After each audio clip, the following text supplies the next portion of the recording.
sama mbokk mutualiste yi ñu ngi ñëwaat ci beneen tomb mais tomb boobu dañ ciy waxtaane waay bokk yi comme que xam nañ ne nag mutuelle li ko yor mooy membre yi nag dafa am nu mu tëddee ki ci njëkk nag mooy adhérent mooy ki nga xam ne moo joxe ñaar téeméeram bokk ci mutuelle de santé bi waaye adhérent boobu nag day jël ay waa këram boot leen ci biir carnet bi ñooñu muy boot ci biir carnet bi nag ñoo ngi leen tuddee personne en charge donc ñoom ñooy personne en charge waaye boo boolee personne en charge bi ak ki nga xam ne mooy waay bokk bi ñoom ñaar ñëpp boo leen boolee ñu ngi leen di woowee bénéficiaire de la mutuelle waaye ci biir doxalin aussi am na leneen lu nguur indi toftal ko ci mutuelle yi ñëpp dégg nañ ñi nga xam ne ñooy programme de bourse de sécurité familiale ñi ci bokk ñooñu te ñu jébbal liste yi agence dina ko jox mutuelle yi ñu enrôler leen ci mutuelle de santé bi ñooñu tamit nga xam ne dañoo nekk way laago te ñu leen di woowee détenteur de la carte d'égalité des chances ñoom i tamit beneen xeet la bu nekk ci biir mutuelle de santé yi ci biir doxalin aussi am na loolu ñuy woowee couverture maladie des élèves donc élèves yi tamit ñooñu dañ leen di jël tàbbat leen ci biir mutuelle de santé yi ñu nekk aussi ay membre ci mutuelle de santé bi donc ñooñu ñëpp boo leen boolee tey mooy membre yi nga xam ne dinañ leen jël ñu nekk ci biir mutuelle de santé donc boo ñëwee ci mutuelle xam nañ ne mutuelle de santé kuréel la goo xam ne ay nit ñoo ci bokk donc boo jëlee mutuelle bi dans le cadre de la professionnalisation képp koo xam ne dafa tàbbi ci mutuelle bi dafa war a am loolu ñuy woowee traçabilité wala dañ koy war a mandargaal fenn donc yow gérant bi tey ku ñëw bokk ci mutuelle bi li nga koy njëkk a defaral mooy fiche d'adhésion bi nga xam ne dina ci photom dina ci nekk waaye képp koo xam ne kooku ñëw doo koy boot information yooyu day nekk ci fiche d'adhésion bi te loolu day des ci mutuelle de santé bi donc gérant bi tamit bu paree yow it di nga jël fiche d'adhésion bi sukkandiku ci établir carnet wala livre de membre bi nga xam ne moom ngay jox bénéficiaire bi ngir bu demee ci bërëbu fajukaay ba mën a jot ci paj mi ci jotin bu yomb waaye gérant bi tamit doo yem ci loolu boo jógee ci loolu tamit ci fiche d'adhésion boobu mën nga ci sukkandiku remplir ce registre des bénéficiaires registre des bénéficiaires tamit jumtukaay la boo xam ne képp koo xam ne dafa tàbbi tey ci mutuelle bi bu ñu ñëwee war nañ koo fekk ñu mandargaal ko ci registre bénéficiaire boobu waaye loolu tamit bu weesoo war ñooñu di dugg ci mutuelle bi war ngaa topp seen évolution pour nga topp nag seen évolution xool yokkuwaay bi ñiy dugg ak ñiy génn loolu li da koy permettre nga koy topp moom la ñu woowee jumtukaay boobu la ñuy woowee fiche de suivi des adhérents et bénéficiaires jumtukaay yooyu yëpp ñu wax nag benn bu nekk dinañ ci ñëw ba mu gën a leer wala niñ koy remplir ba nga xam ne bis boo amee kuy tàbbi ci mutuelle bi fa mu doore nga koy doore ba fi mu jeexale nga koy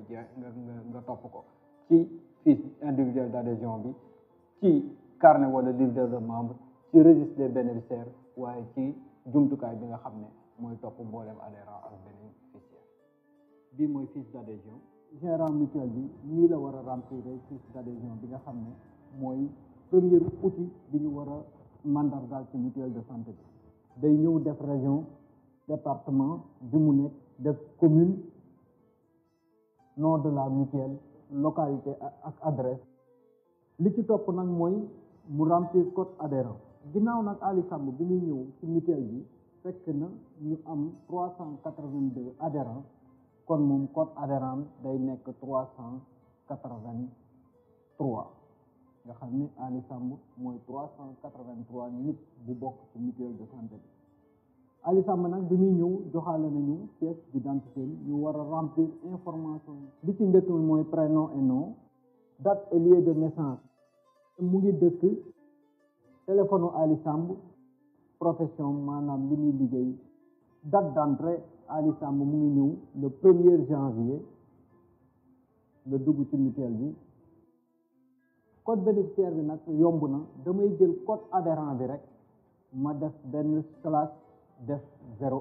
nga xam ne Ali Samb mooy premier bénéficiaire u carnet 383. carnet bi maa ngi ko koy jox le date première cotisation bi mooy 1er janvier. waaye comme que xam nañ mutuelle de santé boo bokkee ba pare natt ba pare da ngaa war a toog période d'observation, man fiche bi may garder ci mutuelle bi muy fiche d'adhésion bi war naa cee fësal période d'observation boobu. kon moom day toog 1er janvier 2020 parce que natt 3500 la joxe, weer la war a toog ba 31 janvier 2020. partie bi deuxième partie bi mooy ñi mu boot, parce que Ali bi muy ñëw dafa boot soxnaam ak ay doomam, donc date d'entrée laay njëkk a def bind le 1er janvier 2020 war a def code bénéficiaire ki njëkk ci mu boot. comme que moom code bénéficiaire am 383/01 la, ki ci topp day nekk 383/02. kooku nag nu mu tudd, kooku jabaram la, mu ngi tudd Awa Ndiaye. sexe ma def féminin parce que jigéen la, 28 mai 1970 la judd. lien de parenté mooy lu mu bokk ak waay bokk bi nga mandargaal ne kooku de soxnaam la, ma def épouse. donc tey ki nga xam ne moo dugg bees muy Ali Samb nii lay remplir information bi ci fiche d'adhésion. waaye ci fiche d'adhésion bi ngay sukkandiku pour nga remplir carnet de membre bi wala livret de membre. boo jëlee livret de membre bi da ngay njëkk a remplir partie garde bi. soo remplir page de garde bi ba pare da ngay wëlbati nga commencer remplir nag information yi liée ak bénéficiaires yi. ki ci njëkk mooy Ali Samb, mooy adhérent bi, moom la ñuy njëkk a remplir. nga def prénom Ali, nom nga def Samb, numéro carte d'identité nga def 1 674 19 87 00 412 parce que information yi moom la ñu remplir ci fiche d'adhésion bi. nga def sexe nga def masculin, adresse bi nga def Jaxaaw, téléphone nga def numéro téléphone u Ali Samb muy 70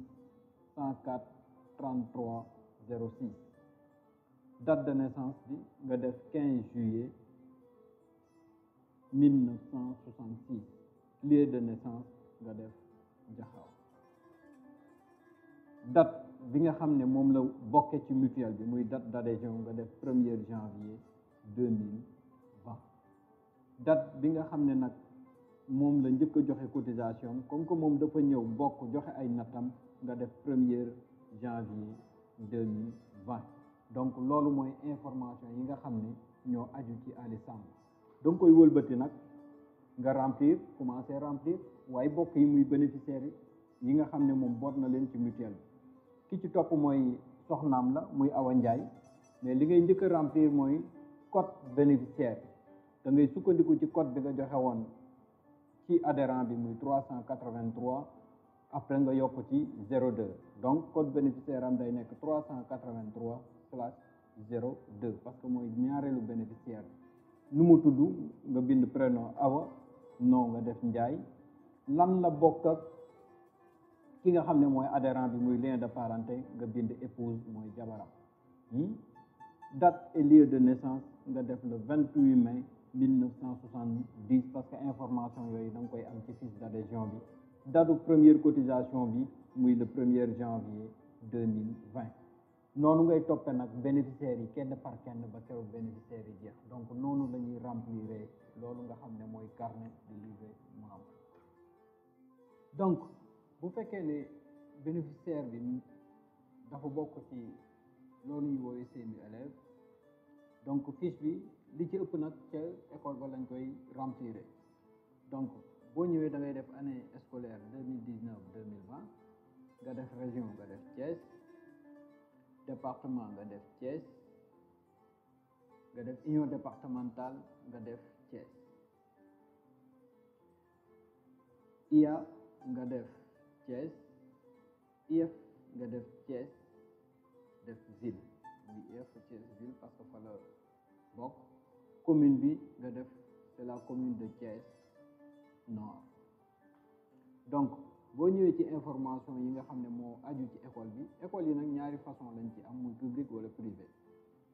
waaye day mën a nekk élémentaire wala moyen wala secondaire. Donc ci cas bii ñu am nag école publique la nga crocheté public, waaye élémentaire nga crocheté élémentaire. buñ ci paree nag da ngay remplir les informations sur l'élève. dafa am aussi yeneen information yoo xam ne bu amee dañ koy remplir, maanaam élève bi waajuram mun na am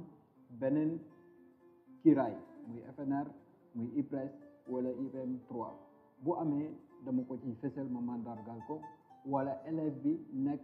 koo xam ne waajuram day bénéficier wu ci programme de bourse de sécurité familiale bi, loolu aussi dama ko ci mandargal. bu ma paree ci loolu ma bind montant affiliation bi muy ñaar téeméer di 1000 francs, ma def 1000 francs. après ma def date d'affiliation bi muy le 1er janvier 2020. donc waaye mais bu fekkee ne tey dañu nekk ci école bu mel ni lycée nga xam ne élèves bu ndongo commune yëpp ñoo ciy bokk,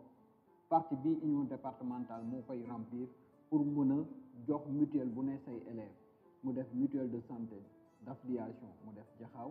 contact du responsable de la mutuelle d'affiliation, mu def numéro téléphone mutuelle bi. bu loolu paree nag signature du parent ou du tuteur, parent bi day signé, chef d'établissement bi signé def cachet bi. donc lii mooy fiche d'affiliation bi nga xam ne après day dem ci mutuelle de santé bi, ci lay sukkandiku pour defaral ndongo bi carte seeni élève am ngir bu feebaree mën a faju.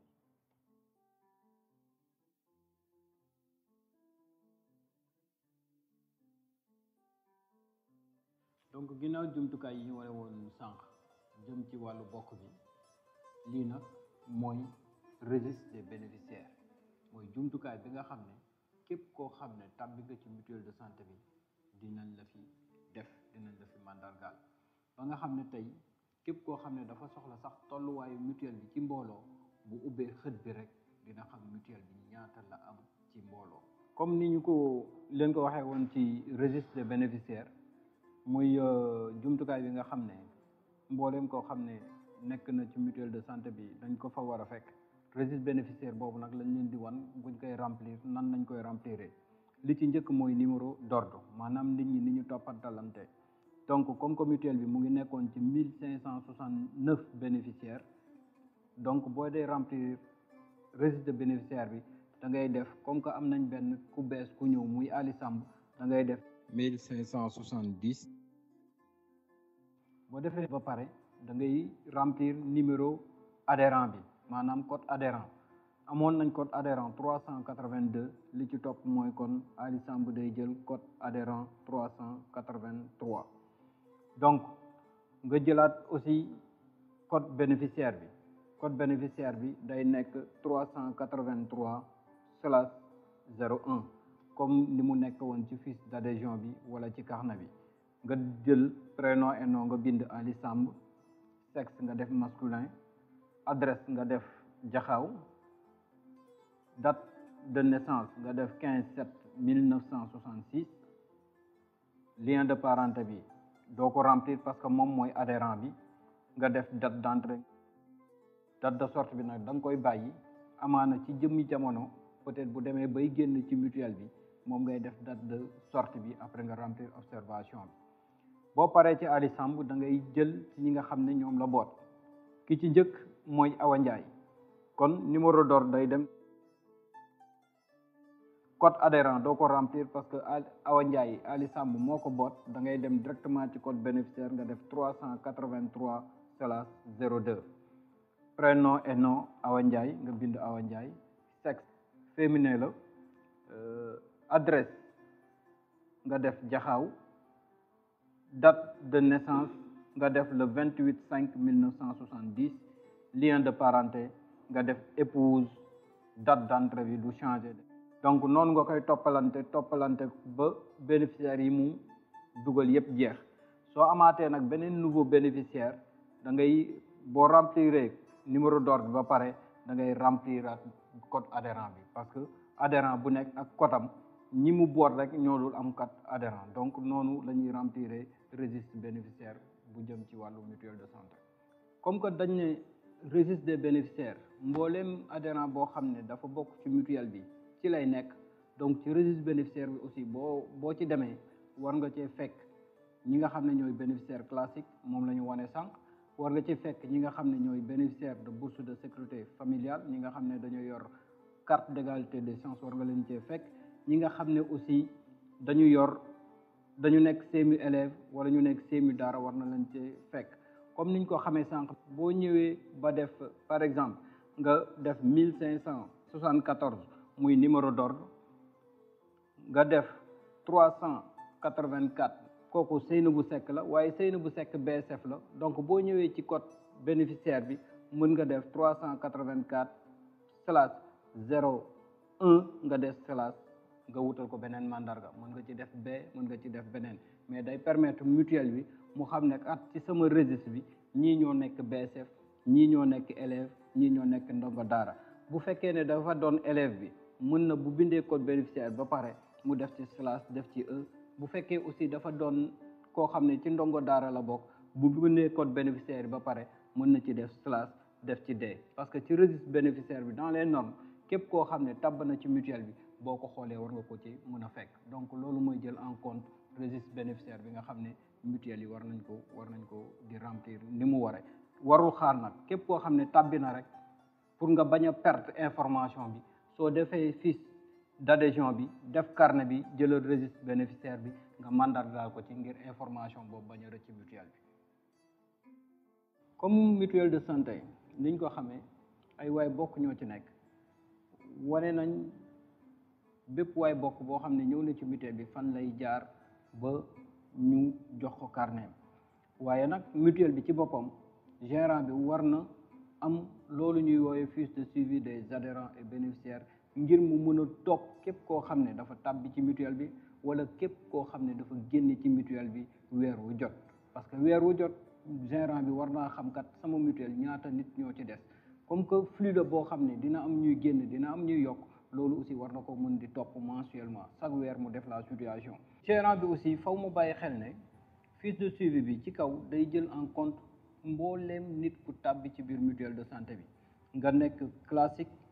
mooy kiy nattal boppam, nga nekk ki ñuy nattal mooy bénéficiaire bourse de sécurité familiale, mooy détenteur carte d'égalité des chances, mooy CMU élève wala CMU ndongo daara wala indigent boo xam ne aussi dañ ko enrôler dans les collectivités territoriales. waaye nag boo jëlee outil bi am na benn synthèse bu ñuy def, mais synthèse boobu nag dañ ko jagleel exclusivement ñi nga xam ne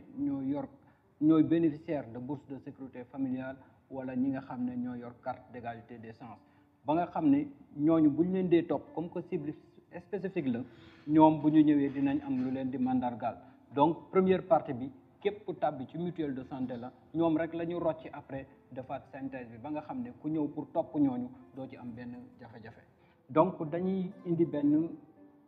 exemple rek ci ñaari nit yoo xam ne moment bii ñuy waxtaan ak yéen fekk si nañ ci mutuelle de santé bu Jaxaaw, mu nekk ñaari nit ñu dugg bees ci mutuelle de santé bi. Donc ñooñu dañ leen di def ci fiche bi ñuy toppee,